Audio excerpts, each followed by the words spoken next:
So when people talk about apostolic succession, they always run to Irenaeus. They'll say, look, a list of bishops from the apostles to today. But almost nobody asks the real question. Why did Irenaeus write these lists in the first place? Here's the shocker.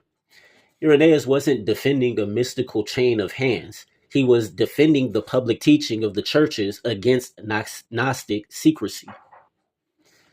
The Gnostics claimed they had a secret oral tradition from Jesus, hidden knowledge, private revelations, teachings passed down in the shadows. So Irenaeus responds with the exact opposite. He says, no, no, no. The true churches have public, verifiable, consistent teaching. We are in a position to reckon up those who were appointed bishops in the churches by the apostles and their successors to our time. But notice what he's doing here. He's not proving a sacramental pipeline. He's proving a historical witness. Irenaeus' logic is simple. If you want to know what the apostles taught, look at the churches they founded, because their teaching has been public, continuous, and unchanged. The lists function like a receipt, not a magical line. It's not a transmission of apostolic power. It's a historical argument against theological innovation. He says, it is a matter of necessity that every church should agree with this church on account of its more excellent origin.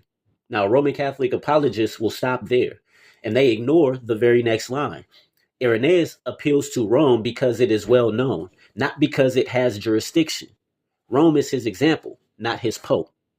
He never says bishops inherit apostolic authority. He never says ordination conveys apostolic power. He never says Rome has supremacy. He never says succession guarantees correct doctrine. In fact, his whole argument assumes the opposite. The authority is in the apostolic teaching, and the succession lists simply show who preserved it publicly. For Irenaeus, succession is about preserving the apostolic message, not transmitting apostolic power.